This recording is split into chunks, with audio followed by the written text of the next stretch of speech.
வணக்கம். இது நியூஸ் தமிழின் தேர்தல் பயணம் நிகழ்ச்சி. தேர்தல் பயணம் நிகழ்ச்சியிலே காலேஜ் மாஸ் செக்மெண்ட். இந்த நிகழ்ச்சி இன்றைக்கு பல்வேறு மாவட்டங்களில் நடைபெற்றுக் கொண்டிருக்கிறது. இன்று நம்முடைய திருப்பத்தூர் மாவட்டத்தில் தூய நெஞ்ச கல்லூரியில் நியூஸ் தமிழ் இந்த நிகழ்ச்சியை நடத்துவதில் பெருமை கொள்கிறது. தேர்தல் பயணம், தேர்தல் பயணம், தேர்தல் பயணம், நியூஸ் தமிழ், தேர்தல் பயணம், தேர்தல் பயணம், தேர்தல் பயணம், தேர்தல் பயணம்.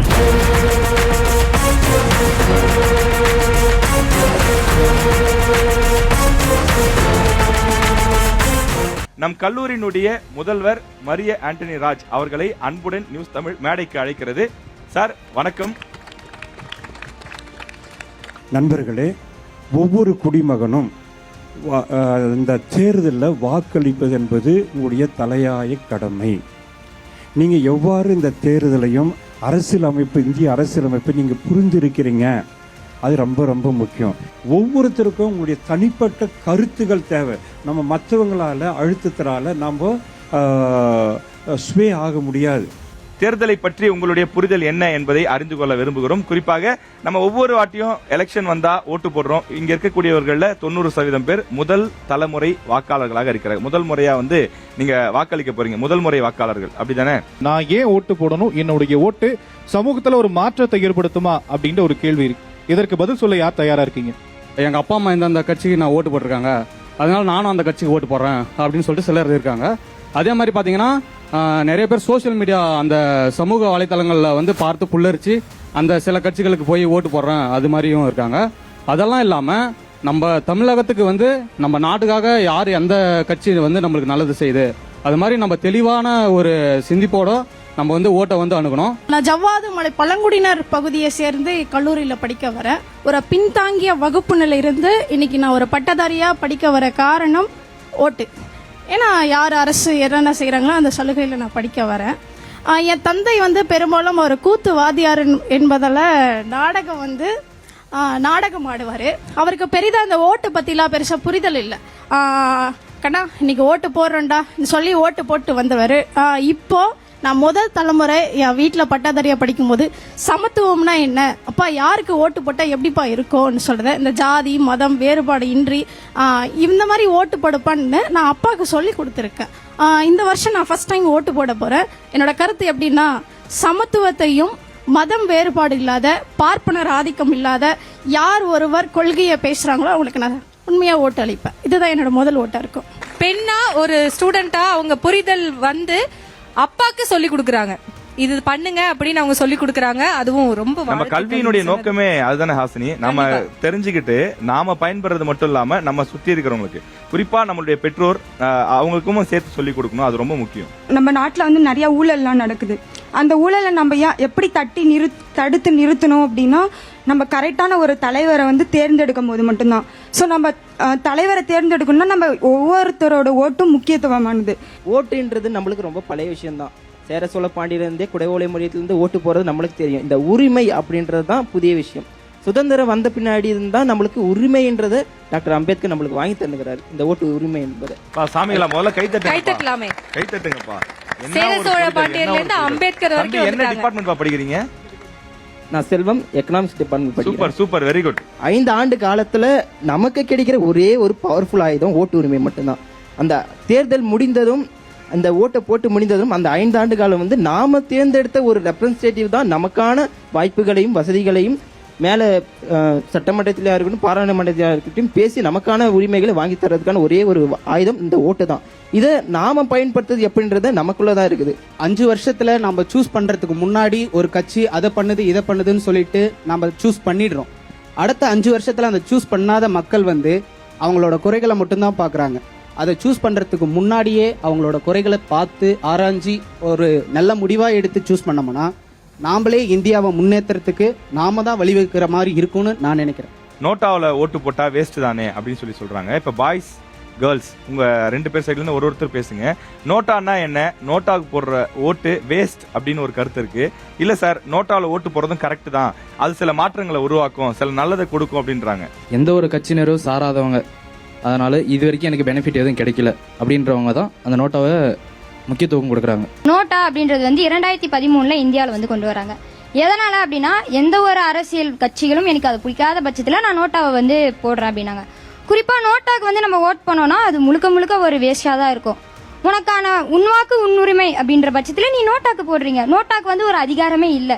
இப்போ ஒரு தொகுதியில் ஒருத்தர் நின்று ஜெயிக்கிறாங்க அப்படின்னும் போது முழுக்க முழுக்க அந்த மக்களோட கணக்கு விகிதத்தில் பார்க்கும்போது நோட்டாக்கு அதிகமாக இருந்துச்சுன்னா அங்கே வந்து ஒரு ஆட்சி அதிகாரமே இல்லாமல் போயிடும். ஸோ இது வந்து ராணுவத்துக்கு கூட மாறுற மாதிரி இருக்கும். இப்போ மக்கள் ஜனநாயகமாக இருக்கிற நம்ம இந்தியா நாடானது சர்வதிகார நாடாக வந்து மாறிடும். அதனால நோட்டா வந்து போடுறதே வேஸ்ட் அப்படின்றாங்க. நோட்டாவை பற்றின விழிப்புணர்வு இருக்கலாம். அதை பற்றி விழிப்புணர்வு இருந்தாலுமே பிற கட்சிகளை பற்றியும் பிற தலைவர்களை பற்றியுமே விழிப்புணர்வு இருக்கணும் அப்படின்றது தான் என்னுடைய கருத்து. ஒரு தொகுதியில் 1,00,000 பேர் இருக்கீங்கன்னா ஒரு 60,000 பேர் நோட்டாவில் ஓட்டு போட்டா அந்த சட்டமன்ற தேர்தலில் யாரெல்லாம் நின்னாங்களோ அவங்க யாருமே திரும்ப ரிப்பீட் பண்ண முடியாது. அவங்க திரும்ப அந்த கட்சியில அல்லது அந்த தேர்தலில் போட்டியிட முடியாது. அப்ப அவங்க மக்களுடைய நம்பிக்கை இழந்தவர்களா மாறிடுறாங்க. புரியுதுங்களா? சோ அதனால நோட்டா என்பதும் உற்று கவனிக்க வேண்டிய விஷயம் தான். ஆனா தேர்வு பண்ணணுமா வேணாமா அப்படிங்கறதெல்லாம் உங்களுடைய தனிப்பட்ட கருத்து. ஏன்னா மேல இருக்கக்கூடிய வேட்பாளர்களை சிறந்த வேட்பாளர்கள் உங்களுக்கு பிடிச்சிருக்கலாம். மேல இருக்கிற வேட்பாளர் யாருமே எனக்கு பிடிக்கலன்னா நீங்க நோட்டாவை நோக்கி போற மாதிரி இருக்கும். இந்த கல்லூரியில வந்து ஒரு சிறப்பான ஒரு விஷயம் இருக்கு. என்னன்னா வெளிநாட்டு மாணவர்களும் இங்க வந்து படிக்கிறாங்க அப்படிங்கிற ஒரு நியூஸ் நமக்கு கிடைச்சது.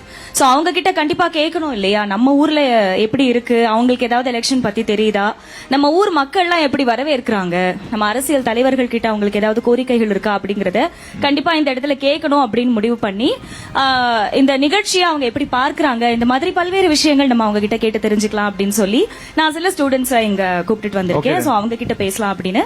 The first thing I will say about what I know about the elections in India, but both parties, Zambia and India, they are all democratic nations.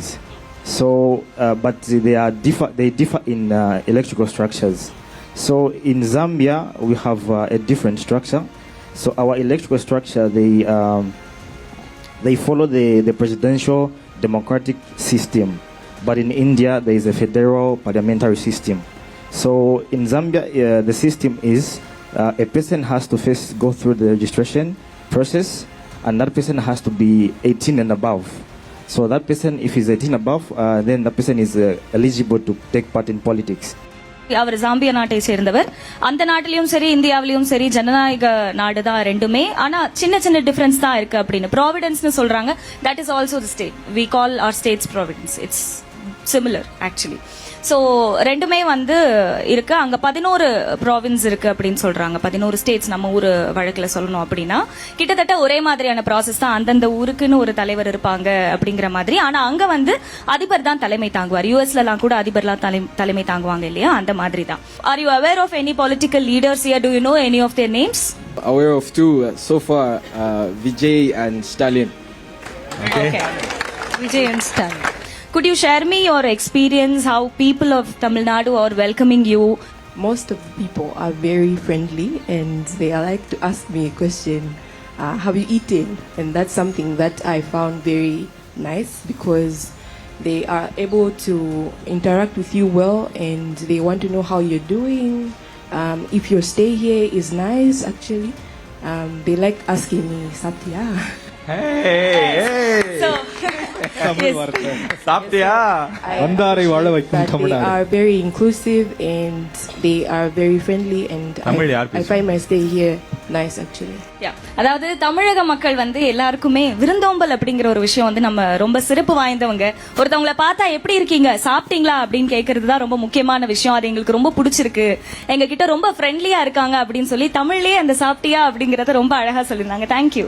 எல்லாருக்கும் வணக்கம். வணக்கம் வணக்கம் வணக்கம் வணக்கம். Well, my stay in India has been so great, depending on regarding how people treat me, how they approach me. So, like right now, I have like friends from my department. They usually ask, just like what she said, like Saptia, Saptingla. Sometimes the first word that I learned in India was Vanakam. When I came here, like someone told me Vanakam, I'm like, Nandri. Yeah. I was impressed by the giving of the laptops to all the students. But we are also students despite being from another country. So we would really appreciate if also the government looked towards us as the foreign students, because we're all students and we all want to learn. Helping us with laptops to foreign students who really do a great job for our students. Thank you very much. S so இது கண்டிப்பா நிறைய பேருக்கு புரிஞ்சிருக்கும். இந்த கல்லூரியில எல்லா மாணவர்களுக்கும் வந்து லேப்டாப் கொடுக்கப்பட்டது தமிழ்நாடு அரசால. ஆனா எங்களை ஃபாரின் ஸ்டூடெண்ட்ஸ்னு பார்க்காம எங்களையும் இந்த கல்லூரியோட மாணவர்கள்னு பார்த்து எங்களுக்கும் லேப்டாப் கொடுத்தீங்கன்னா எங்களுடைய படிப்புக்கு உதவும் அப்படின்னு சொல்லியிருக்காங்க. நிச்சயமா இந்த கோரிக்கை வந்து தமிழ்நாடு கவர்மெண்ட் கிட்ட நியூஸ் தமிழ் சார்பா நாங்க முன்வைக்கிறோம். எல்லோருக்கும் எல்லாம் என்பதுதான் தமிழக அரசினுடைய தாரக மந்திரம். கண்டிப்பா. மாணவருடைய இந்த கோரிக்கை தமிழக அரசின் காதுக்கு நியூஸ் தமிழ் மூலமாக எட்டும். இப்ப நம்ம ஊர்ல நிறைய அரசியல் கட்சி தலைவர்கள் இருக்காங்க. திமுக, அதிமுக, பாஜக, காங்கிரஸ் உள்ளிட்ட பல கட்சிகள் இருக்கு. பல கட்சிகளுடைய தலைவர்கள் இருக்காங்க. இப்ப நாங்க உங்ககிட்ட இன்டர்வியூ எடுக்கிறோம் இல்லீங்களா, அந்த மாதிரி நீங்க இன்டர்வியூ எடுக்க உங்களுக்கு ஒரு வாய்ப்பு கிடைத்தால் எந்த தலைவரிடம் இன்டர்வியூ எடுப்பீங்க? ஒரே ஒரு கேள்விதான். அவர்கிட்ட என்ன கேள்வி கேட்பீங்க? தற்போதைய முதல்வர் மாண்புமிகு ஸ்டாலின் ஐயா கிட்ட தான் கேட்பேன். என்னன்னா, சுதந்திரம் பெற்ற பிறகிலிருந்து 2021, 22 வரையுமே நம்மளுடைய கடன் வந்து 5000 கோடி தான் இருந்தது. ஒரே வந்த அடுத்த சில 5 ஆண்டுகளிலே 10,000 கோடி எடுத்துட்டு போயிட்டாரு. 5 லட்சம் கோடி, இப்ப 5 லட்சம் கோடியிலிருந்து 10 லட்சம் கோடி எடுத்துட்டு போயிட்டாரு. உங்களால மட்டும் எப்படி இது முடியுது? அதுக்கு தமிழக அரசு நிறைய பதில்களை சட்டமன்றம் இப்பதான் நடந்து முடிந்தது. அதுல சொல்லியிருக்காங்க நிறைய விஷயங்கள். மக்கள் நல திட்டங்கள் செய்யறாங்க. ஏற்கனவே வாங்கிய கடனுக்கான வட்டி கட்ட வேண்டிய விஷயங்கள் இருக்கு. நீங்க சொல்றீங்களா 5 லட்சம் கோடி கடன் இருக்கு, அதுக்கு வட்டி கட்டுறோம். பல 1000 கோடி ரூபாய் நம்ம வட்டி கட்டுறோம். இதுக்கான விளக்கங்கள் எல்லாம் சட்டமன்றத்தில் கொடுத்திருக்காங்க. உங்களுடைய புரிதலுக்காக லண்டனா இருக்கட்டும் இல்ல யுஎஸ்ஆ இருக்கட்டும், அதிபர்கள் எப்பயுமே ஸ்டேட்மெண்ட் விடுறாங்க அப்படின்னா அவங்க வேற ஒரு கட்சி பண்ணதை வெளிவிட மாட்டாங்க. அவங்க ஒரு விஷயத்தை கொண்டு வர்றதே வந்து புதுசாக கொண்டு வந்து பெட்டராக வந்து பண்ணி கொடுக்குறேன் அப்படின்னு தான் கொண்டு வருவாங்க. அதே மாதிரி தமிழ்நாட்டிலேயே கொடுக்கணுன்னாக்கா தமிழ்நாட்டை பெட்டர்மெண்ட் பண்ணுறதுக்கு நான் ஒரு புது திட்டம் கொடுக்குறேன் அப்படின்னு கொடுக்கணுன்றதை தான் கேட்கணும்னு நினைக்கிறேன். நான் வந்து கேள்வி கேட்கணும் அப்படின்னு நினைக்கிற தலைவர் வந்து முதலமைச்சர் மு க ஸ்டாலின் ஐயா கிட்ட தான் கேட்பேன். ஸோ நீங்கள் வந்து இங்கே நடத்தின 5 ஆண்டுகால ஆட்சியிலையும் எஜுகேஷனல் வந்து நல்லா போயிருக்கு, இதெல்லாமே ஓகே. இருந்தாலும் பெண்களுக்கான பாதுகாப்புன்றது ஒழுங்காவே கிடையாது. அதே மாதிரி ஆணவ படுகொலைகள் அதற்கான தீர்வையே கொடுக்கல. இப்ப சமீபத்தில் கூட சட்ட திருத்தம் நிறைய கொண்டு வந்திருக்காங்க. ஏற்கனவே இருக்கக்கூடிய சட்டத்தை இன்னும் கடுமையாக்கி திமுக அரசு, தமிழக அரசு வெளியிட்டு இருக்காங்க. இப்ப சமீபத்தில் கடந்த சட்டமன்ற அந்த கூட்டத்தொடரில் தான் அந்த திட்டத்தெல்லாம் கொண்டு வந்திருக்காங்க. தொடர்ந்து தமிழ்நாட்டில் ஆணவ படுகொலைக்கு எதிரான அந்த நடவடிக்கைகள் கடந்த காலங்களை காட்டிலும் தொடர்ச்சியா தீவிரப்படுத்தப்பட்டு வருது. இப்போ வந்து எல்லாம் என்ன நினைக்கிறாங்க, டாஸ்மாகில் தான் வந்து அதிகமாக கலெக்ஷன் வருது, அதான் அது மூலியமாக தான் தமிழ்நாடு இயங்கிட்டு இருக்கு. அந்த மாதிரி தமிழ்நாடு மட்டும் இல்லை, எல்லா ஸ்டேட்லையும் அப்படி தான் நினைக்கிறாங்க. இந்தியாவிலே டூரிஸ்ட் பிளேஸில் வந்து தமிழ்நாட்டில் தான் அதிகமாக இருக்குது. ஹிஸ்டாரிக்கலாக இருக்கட்டும், அந்த மாதிரி ஊட்டி, கொடைக்கானல், அதை வந்து இன்னும் கொஞ்சம் நம்ம மேம்படுத்தினா இப்போ வந்து டாஸ்மாகில் வரத்தோட கொஞ்சம் கம்மியாக தான் வருது. ஆனால் அது கூட பாதி வருது சுற்றுலா. அதில் இன்னும் மேம்படுத்தினா நமக்கு வந்து கொஞ்சம் அதுக்கு ஈக்குவலாக வரும்னு என்னோட இது. எல்லாரும் ஒரு பெரிய கிளாப்ஸ் கொடுங்க முதல்ல, மீதி நான் அப்புறம் பேசுறேன். தம்பி, உங்க பேர் என்ன? ஜெயசூர்யா. என்ன படிக்கிறீங்க? பிஏ தமிழ் முதலாம். பிஏ தமிழா? ஸ்ரீலங்கா பிளேயர் ஜெயசூர்யா மாதிரி அதிரடியா அடிச்சு விளையாடுறாரு. ஓப்பனிங் இறங்கி அடிச்சு விளையாடுறாரு. நீங்க உண்மையிலே தமிழ் படிக்கிறீங்களா, எக்கனாமிக்ஸ் படிக்கிறீங்களான்னு எனக்கு சந்தேகமா இருக்கு. ஏன்னா வழக்கமா எல்லாரும் டாஸ்மாக்னால பிரச்சனை ஏற்படுதுன்னு மட்டும் தான் சொல்லுவாங்க. அது எல்லாருக்குமே நமக்கு தெரியும். ஆனா அதுக்கு ஒரு மாற்று வேணும்ல. அது நிறைய அரசியல் கட்சி தலைவர்கள், சட்டமன்ற உறுப்பினர்கள், ஏன்னா நீங்க நிறைய விவாதங்களுக்கு போறோம், ஐடியாவே தெரியாது அவங்களுக்கு. டாஸ்மாக் போடணும், சரி மூடிட்டு வருமானத்துக்கு என்ன பண்ணுவீங்க, அது சொல்ல தெரியாது. ஆனா இந்த தம்பி அவ்வளோ அழகா சொல்றாரு. சொல்றது 100% உண்மை. இந்தியாலேயே அதிகமான சுற்றுலா தலங்கள் இருக்கக்கூடிய தமிழ்நாடு. தமிழ்நாட்டில் சுற்றுலா தலங்கள் இன்னும் மேம்படுத்தினா பல வெளி மாநிலங்கள்ல இருந்தும் வெளிநாடுகள்ல இருந்தும் இங்க மக்கள் வருவாங்க. நம்மளோட ரெவென்யூ பெருகும். டூரிசத்துல வந்து கவனம் செலுத்தணும்னு ஒரு நல்ல விஷயத்த சொல்லியிருக்காரு. மீண்டும் ஒரு முறை மனமார்ந்த நன்றியும் கிளாப்ஸும் தம்பிக்கு. நான் வந்து நாம் தமிழர் கட்சி தலைவரான சீமானிடம் ஒரு கேள்வி கேட்கணும். அவங்களோட கொள்கையா இருக்கட்டும், சித்தாந்தமா இருக்கட்டும், விவசாயத்தை முன் வச்சு தான் வந்துட்டு இருக்கிறாப்புல. இந்த கேள்வி உங்களுக்கு தான் ஐயா. விவசாயத்தை வச்சு முன்ன வரீங்க. உங்க கட்சியில பல இளைஞர் இருக்காங்க. எத்தனை இளைஞர்களுக்கு விவசாயத்தை பத்தின விழிப்புணர்வு கொடுத்திருக்கீங்க? எத்தனை பேருக்கான விவசாயத்தை வந்து நீங்க சொல்லி கொடுத்திருக்கீங்க? விவசாயத்துக்காக நீங்க என்ன பண்ணிருக்கீங்க? அதே மாதிரி சுற்றுலா இயற்கைக்கு நீங்க என்ன பண்ணிட்டு இருக்கீங்க? இதுதான் நான் உங்ககிட்ட நேர்காணலா கேட்கணுன்ற ஒரு கொஸ்டினா வைக்கிறேன். மற்ற எந்த அரசியல் கட்சியும் செய்யாத கடலம்மா மாநாடு, மரங்கள் மாநாடு, மலைகளின் மாநாடு, விவசாயத்துக்கு முக்கிய விஷயமா இருக்கக்கூடிய மாடுகள் ஆடுகளை வைத்து ஒரு மாநாடு, அதுதான் விவசாயத்துக்கு அடிப்படை. இந்த மாதிரி நிறைய மாநாடுகள் போட்டு விழிப்புணர்வு ஏற்படுத்தியிருக்கிறோம். எங்களுக்கு இன்னும் ஆட்சி அதிகாரம் கிடைக்கல. ஆட்சி அதிகாரம் கிடைத்தால் நாங்க செய்வோம், இப்போதைக்கு நாங்க சொல்ற இடத்துல தான் இருப்போம் அப்படின்னு அவங்க சொல்லுவாங்கன்னு நான் நினைக்கிறேன். நான் வந்து என்னோட கொஸ்டின் யாரும் கேட்க போறேன்னா தமிழக வெற்றி கழக தலைவர் விஜயிடம் தான் கேட்க போறேன். உங்களை நம்பி ஒருவர் இல்லை, 100 பேர் இல்லை, 1000 பேர் இல்லை, லட்சம் பேர் இல்லை, கோடிக்கணக்கான இளைஞர்கள், தாய்மார்கள், தந்தையர்கள் இருக்காங்க, மூத்தவர்களும் இருக்காங்க. இவங்களுக்கு ரசிகர்களாக இருந்த நாங்கள் இப்போ வந்து தொண்டர்களாக மாறி இருக்காங்க. நீங்கள் வந்து இப்போ ஆட்சிக்கு அமைச்சிட்டிங்கன்னா முன்னாள் முதல்வரும் சரி, இப்போ இருக்கிற முதல்வரும் சரி, அவங்க ஒரு அறிவிக்கை கொடுத்தாங்கன்னா அது வந்து கடைசி மக்கள் வரைக்கும் போய் சேருதான்னு கேட்டால் பர்சன்டேஜில் குவாலிட்டிலையும் சரி குவான்டிட்டிலையும் சரி கம்மியாக தான் போய் சேருது. நீங்கள் ஆட்சிக்கு வந்தால் உங்களோட குவான்டிட்டி கடைசி மக்கள் வரைக்கும் போய் சேருமா? மக்கள் மத்தியில இன்னும் சமதளமா ஒரு 50% இலவசங்களை ஆதரிக்கிறவங்களும் இருக்காங்க, ஒரு 50% இலவசங்களை எதிர்க்கிறவங்களும் இருக்காங்க. ஆனா இளைஞர்கள், இன்றைய தலைமுறையினர், உங்களுடைய கருத்து என்னன்னு நியூஸ் தமிழ் தெரிஞ்சுக்க ஆசைப்படுது. ஹானஸ்டா உங்களுடைய கருத்துக்களை நாகரிகமா நீங்க தெரிவிக்கணும் அப்படின்னு சொல்லி நாங்க கேட்டுக்கிறோம். இலவசங்கள் வேணுமா வேணாமா, அது பற்றி உங்களுடைய விரிவான விளக்கம். அடிப்படை தேவைகளுக்கான இலவசம் இருக்கலாம். இப்ப அரிசி கொடுத்தாங்க, 1 ரூபி கொடுத்தாங்க, இலவசமா கொடுத்தாங்க, அதெல்லாம் தேவை. ஏன்னா அடிப்படை தட்டுல ரொம்ப கீழே இருக்கிற மக்களுக்கு அதெல்லாம் தேவை. ஆனா தேவையில்லாத இலவசங்களை தான் நாங்க இது பண்றோம். இப்போ வந்து தேர்தல் டைம்ல வந்து மிக்சி கொடுக்குறோம், கிரைண்டர் கொடுக்குறோம், டிவி கொடுக்குறோம், அந்த மாதிரி இலவசங்கள் வேண்டாம். இப்போ மாணவர்களுக்கு வந்து இலவசத்தை கொடுக்குறாங்கன்னா அவங்க நாளைக்கு வந்து நாட்டுக்கு வருமானத்தை தருவாங்க. அதே மாதிரி பெண்களுக்கு வந்து இலவசத்தை கொடுக்குறாங்கன்னா அவங்களும் நாட்டுக்கு வருமானத்தை தருவாங்க. ஆனால் தேவையில்லாத இலவசம் வந்து நாளைக்கு வருமானத்தை தராது. இப்போ பேருந்தெல்லாம் இலவசமாக ஓட்டுறாங்கல்ல, அது வந்து நான் பர்சனலாக வந்து கேள்விப்பட்டது. டிரைவர் கண்டக்டர்லாம் அவங்கெல்லாம் பேசிக்கிறது என்னன்னா, இலவசமாக பெண்களுக்கெல்லாம் கொடுத்துறீங்க, அப்போது எல்லாருமே பெண்கள் தான் போகிறாங்க பஸ்ஸில், அப்போ பெட்ரோல் எதில் போடுவீங்க, டீசல் எதில் போடுவீங்க பஸ்ஸுக்கு? அந்த இலவசமா தராம அதுக்கு பதிலாக வேற மாதிரி பண்ணலாம். எப்படின்னா விவசாயத்தை மேம்படுத்தலாம். விவசாயத்தை மேம்படுத்தும் போது நம்ம நாட்டில் வந்து வேலை வாய்ப்பின்மை வந்து குறையும். அப்போ குறையும் போது கண்டிப்பாக நம்ம எதுவுமே இன்க்ரீஸ் ஆகும்போது எதுவுமே நம்ம இலவசமாக வேணும் அப்படின்னு நினைக்க மாட்டோம். பஸ் ஃப்ரீன் போது லேடிஸ்க்கு இப்போ தினசரி கூலிக்கு போகிறாங்க, அவங்க சம்பாதிக்க ஒரு 300 ஒரு 400 இருக்கும், அதில் பாதி பஸ் டிக்கெட்டே போயிடும். அவங்க யோசிப்பேன், என்னடா இவ்வளோ சம்பாதிச்சு அப்படின்னும் போது அவங்களுக்கு வந்து போயிடுது. ஓகேவா? ஸோ இலவசம் கொடுக்கணும், இல்லாதவங்களுக்கு ஓரளவுக்கு லிமிட்டாக இருக்கணும், அதுவே வந்து பெருசு பண்ணக்கூடாது. இதுதான் என்னோட இது. அதே மாதிரி இலவசத்துக்கு எதிராக எதுவும் பேசக்கூடாது. இருக்கப்பட்டவங்க ஓகே, எல்லாரும் என்ன பண்ணுவாங்க, எல்லாரும் இலவசம்னு அதை சொல்றதே என்ன பொறுத்த வரைக்கும் தவறான ஒரு வார்த்தை. அது உரிமை தொகைன்ற பேர்ல தான் ஒவ்வொருத்தருக்குமே கொடுக்கறாங்க. ரேஷன் கடையில கொடுக்கக்கூடிய அரிசி இலவசமா கொடுக்கறாங்க, வேட்டி சேலைகள் கொடுக்கறாங்க, உங்களுக்கு வந்து கரும்பு, இந்த மாதிரி விஷயங்கள்லாம் கொடுக்கறாங்க. அதை பத்தி எல்லாம் கூட பேசுவீங்கன்னு நினைச்சேன். பஸ்ஸுக்குள்ளேயே சுருங்குது, இன்னும் கொஞ்சம் வேகமா. கேஸ் 650 ரூபாய் இருந்தது, இப்போ வந்து நம்மளுக்கு 1000 ரூபாய்க்கு மேலே கிடைக்கிற மாதிரி இருக்கு. நீங்க இலவசம் கொடுக்கறத விட வீட்டு பொருட்கள் நம்ம கிராசரிஸ் வாங்குறதுல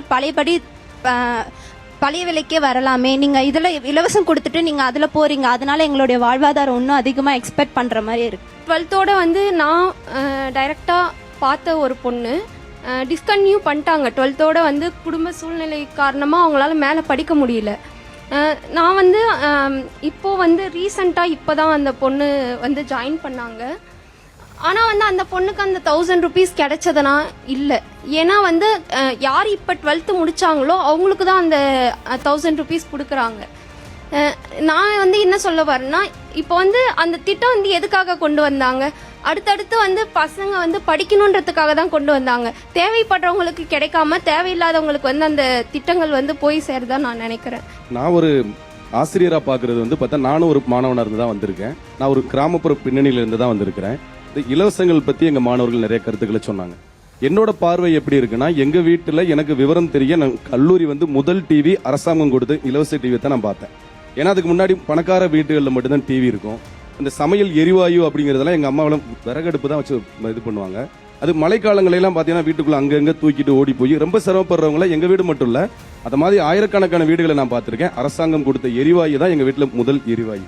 ஸோ ஒவ்வொரு திட்டங்களும் நான் படித்து இந்த அளவுக்கு ஒரு பேராசிரியராக வந்திருக்கிறேன் அப்படின்னா கூட அரசு கொடுத்த திட்டங்களை முழுமையாக என் வரை வந்து நான் பயன்படுத்தினால தான் இந்த இடத்துல வந்திருக்கிறேன்.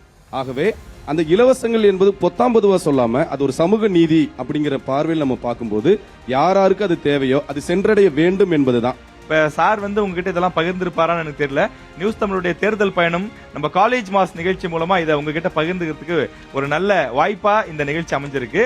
ஒரு அரசாங்கம், அது திமுக அரசாங்கம் இருக்கலாம், அதிமுக அரசாங்கம் இருக்கலாம், 2 அரசாங்கமும் போட்டி போட்டு நல்லது செஞ்சனாலதான் இன்னைக்கு தமிழ்நாடு இந்தியாவிலேயே மிக சிறந்த மாநிலமா நிக்குது. அதுல மாற்று கருத்தே இல்லை. ஒரு இலவச திட்டங்கள் என்பது ஒரு சாதாரண எளிய குடும்பத்தை எப்படி உயர்த்தும் ஒரு சாதாரண கிராமத்தில் இருக்கக்கூடிய ஒரு மிக கடைநிலையில் இருக்கக்கூடிய ஒரு நபரை ஒரு சிறந்த கல்லூரியினுடைய ஒரு பேராசிரியராக மாற்றும் என்பதற்கு உதாரணமாக தான் தமிழ் துறையினுடைய பேராசிரியர் பிரபு அவர்கள் திகழ்றாரு. நீங்கள் விரும்பும் தலைவர் எப்படி இருக்கணும்? நேர்மையானவரா இருக்கணும் அண்ட் ஊழல் செய்யாதவரா இருக்கணும். மக்களுக்கு தேவையானதை புரிஞ்சு அறிஞ்சு செய்யறவரா இருக்கணும். அதுக்கப்புறம் இந்த கேஸ்ட பார்க்காம எல்லோரும் சமம் அப்படின்ற ஒரு பார்வையாளரா இருக்கணும் அப்படின்னு நான் நினைக்கிறேன். தொடர்ந்து என்னை ஆளக்கூடிய தலைவர் எப்படி இருக்கும் அப்படிங்கறதான் கேள்வி. உங்களுடைய பதில் என்னவாக இருக்கும்? இந்த சமூகத்தோடைய பிரச்சனையை தெரிஞ்சவரா இருக்கணும். அதாவது இந்த இடத்தோடைய பிரச்சனையை தெரிஞ்சவரா இருக்கணும். ஒரு சமூக வேறுபாடு பார்க்காதவரா இருக்கணும். அதே நேரத்தில் இந்த மண்ணை காக்கிறவரா இருக்கணும். எல்லாரையும் சமமா பார்க்கறவரா ஒரு தலைவரா இருக்கணும். அடிப்பட்டா முதல்ல எது வரும் பார்த்தீங்கன்னா ஆம்புலன்ஸ். இந்த ஆம்புலன்ஸ் யார் கொண்டு வந்தாங்க பார்த்தீங்கன்னா ஒரு தலைவர் தான். அவர் ஒரு படித்த தலைவர். அது மட்டும் இல்லாமல் இப்போ ஒரு நம்ம சாப்பிட்ற ஃபுட்டு எல்லாமே பார்த்தீங்கன்னா ஒரு FSSAI அங்கீகரிக்கப்பட்ட ஃபுட்டு தான்.